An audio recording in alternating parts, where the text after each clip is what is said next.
Hey guys, welcome to our tour of Track Tracker version 2.0. This is going to be a preview of all the new race day features for 2016, so let's dig right in and launch the iPhone version of Track Tracker.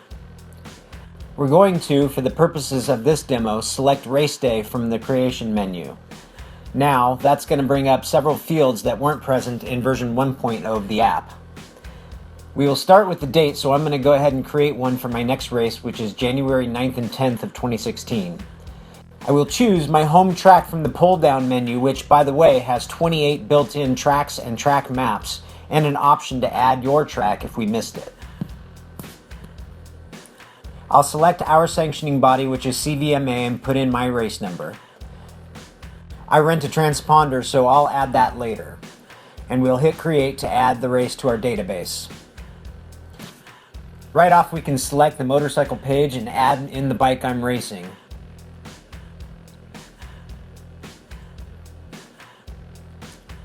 Now select suspension and see all of the options we have for remembering what we did to the forks and the shock. New for 2.0 is the addition of the spring rate and fork height, which were requests from real users, so thanks guys for your input on that.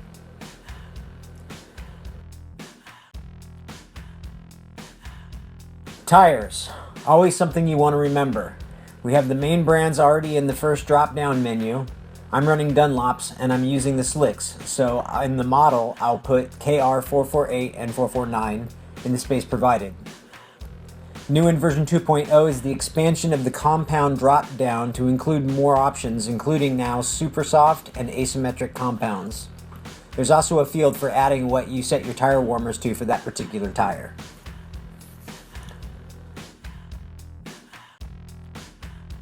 Next up is the engine page. Add in any notes you have about your engine mapping here.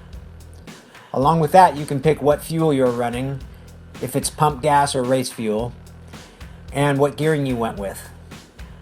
Most club racers compete on the same track, so this might not change for you, but for others who go to different races in a particular region may change all of these things for the various tracks and conditions, and would definitely want to retain those settings for next time back.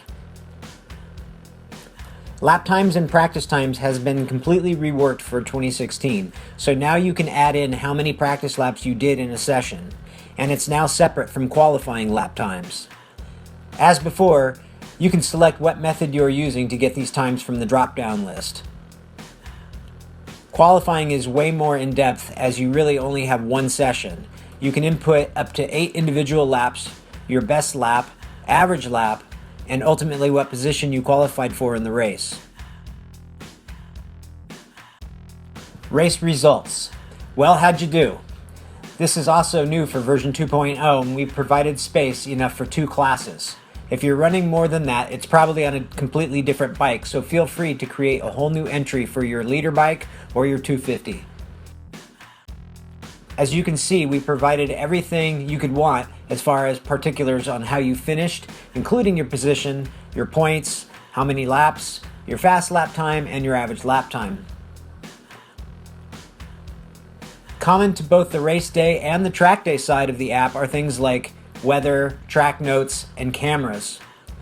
Under the camera option, we can enter in what kind of camera we're using. Was it a GoPro? In my case, it was Friction Industries, or whatever else you may use. Enter in the camera model if you want, as well as frame rate and resolution. We also put these handy position radio buttons so you remember where you mounted it. Weather is kind of a big deal, believe it or not. Maybe it explains why your lap times dropped off by 5 seconds, or why you didn't run slicks that time out. We have radio buttons for the different types of weather, as well as highs and lows for air and track temperature. I'm expecting it to be cold in January, as you can see.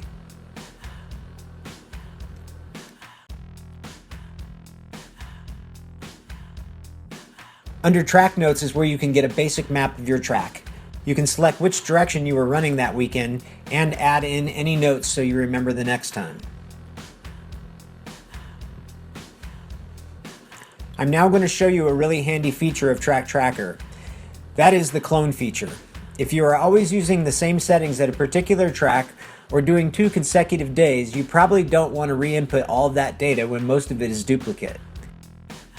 So for instance, We created a race day for January 10th, but I'm also racing on the 9th.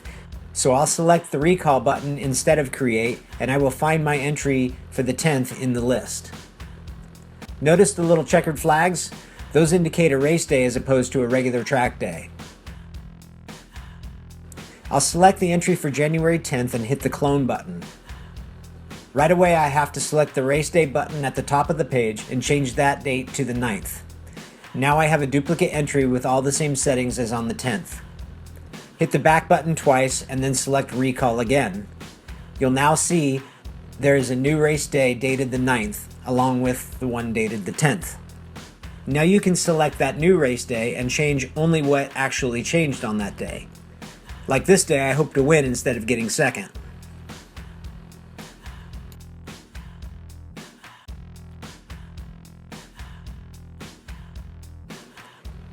The last thing we will cover in this preview of Track Tracker 2.0 is the export feature.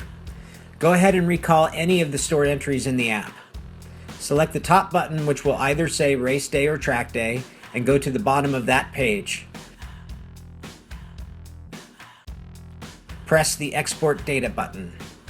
That will bring up an email address field.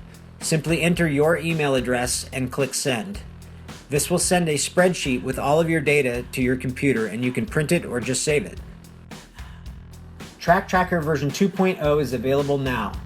You can find it for Apple devices on the App Store and for Android devices on Google Play. Thanks for watching, and I'll see you at the track.